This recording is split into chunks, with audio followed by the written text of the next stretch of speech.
आपकी गाड़ी की टंकी अब राजनीति से जुड़ गई है। ई-20 पेट्रोल की शुरुआत ने लाखों कार और बाइक मालिकों को परेशान कर दिया है। माइलेज गिर रहा है, कंपनियां वारंटी से हाथ खींच रही हैं और रिपेयर का खर्चा बढ़ता जा रहा है। लेकिन जब आम आदमी मुश्किल में है, तब कुछ ताकतवर परिवारों की कमाई आसमान छू रही है। आज हम समझेंगे ई-20 फ्यूल का साइंस, इसकी राजनीति और वो बिजनेस साम्राज्य जो इस फैसले से सबसे ज्यादा फायदा उठा रहा है।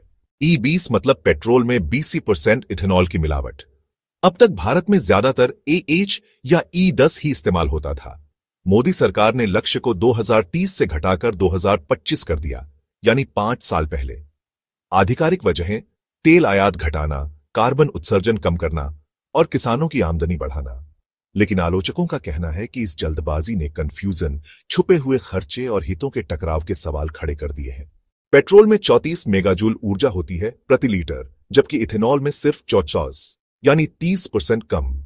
जब आप 20% इथेनॉल पेट्रोल में मिलाते हैं तो फ्यूल कमजोर हो जाता है। इसलिए लोग रिपोर्ट कर रहे हैं कि माइलेज 10-15% तक गिर रहा है। उदाहरण, अगर कार E10 पर 15 कीमत L देती थी तो E20 पर यह 12-13 कीमत L तक गिर सकती है।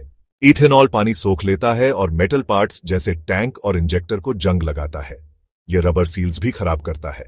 2022 से पहले बनी गाड़ियां E20 के लिए डिजाइन नहीं थीं।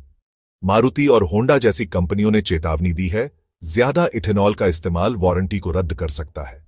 यानी अगर इंजन खराब हुआ तो खर्चा आपकी जेब से जाएगा, कंपनी नहीं भरेगी। सरकार कहती है कि किसान लाभ में रहेंगे क्योंकि ज्यादा गन्ना खरीदा जाएगा इथेनॉल के लिए। लेकिन गन्ना पानी का सबसे बड़ा दुश्मन है। 1 किलो चीनी के लिए करीब 2000 लीटर पानी चाहिए। उपभोक्ता के लिए इसका मतलब है ज्यादा पेट्रोल खरीदना और ज्यादा खर्च करना। तो कुछ किसान जरूर कमाएंगे, लेकिन गाड़ी चलाने वाला आम आदमी साफ घाटे में है। अब आते हैं सबसे विवादित हिस्से पर। केंद्रीय मंत्री नितिन गडकरी, जो भारत के सड़क परिवहन मंत्री हैं, इथेनॉल पॉलिसी के सबसे बड़े समर्थक रहे हैं। उन्होंने वादा किया था कि इथेनॉल मिलाने के बाद पेट्रोल सिर्फ Rs50 प्रति लीटर बिकेगा। लेकिन ई-20 लागू होने के बाद भी पेट्रोल आज भी Rs50 से ऊपर है। कई जगहों पर और महंगा हो गया है। उधर उनके परिवार का कारोबार इथेनॉल से सीधा जुड़ा है। बेटे निखिल गडकरी चलाते हैं CIN agro industries and infrastructure LTD। दूसरे बेटे सारंग गडकरी संभालते हैं minus agro industries and infrastructure LTD। दोनों कंपनियों ने इथेनॉल पुश के बाद जबरदस्त ग्रोथ दिखाई है। CIN एग्रो की आमदनी सिर्फ 17 करोड़ से बढ़कर एक साल में 500 करोड़ से ज्यादा हो गई। इसके शेयर 36 रुपये से बढ़कर 628 रुपये पर पहुंच गए, यानी 204% का उछाल।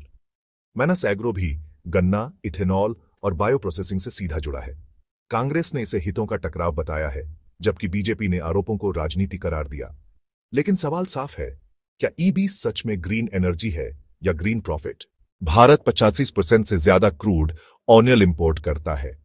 पूरी तरह ई-20 अपनाने पर भी सिर्फ 4 अरब लीटर इंपोर्ट बचेगा, यानी बहुत ही छोटा हिस्सा। प्रदूषण की बात करें तो इथेनॉल जरूर क्लीन बर्न होता है, लेकिन ज्यादा गन्ना मतलब ज्यादा भूजल का इस्तेमाल, ज्यादा फर्टिलाइजर और पराली जलाने से ज्यादा हवा प्रदूषित होना। यानी पर्यावरण का फायदा उतना साफ नहीं है जितना दिखाया जा रहा है। हर गाड़ी वाले के लिए ई-20 का असर साफ है।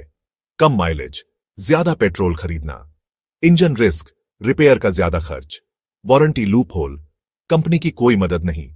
उधर कुछ गिनी चुनी कंपनियां जिनका रिश्ता ताकतवर मंत्रियों के परिवारों से है, रिकॉर्ड मुनाफा कमा रही हैं। आप पेट्रोल पंप पर भी भर रहे हैं और सरकार की इथेनॉल सब्सिडी में भी। ई-20 को किसानों और पर्यावरण के लिए डबल फायदे वाली योजना बताया गया, लेकिन असलियत में यह फायदा कुछ चुनिंदा परिवारों को हो रहा है और नुकसान करोड़ों गाड़ी मालिकों को। याद कीजिए, जब मंत्री ने कहा था पेट्रोल Rs50 लीटर होगा, लोग यकीन कर बैठे थे। आज ई-20 लागू है, लेकिन वो वादा भी एक अधूरा सपना ही लग रहा है। बड़ा सवाल यही है, ये क्लीन फ्यूल रिवॉल्यूशन है या क्रोनी कैपिटलिज्म का नया चेहरा? अगर आपको ये जानकारी काम की लगी तो वीडियो को लाइक करें, हर वाहन मालिक तक शेयर करें और चैनल को सब्सक्राइब करें ताकि हम आपके लिए ऐसे ही जरूरी सच लाते रहें।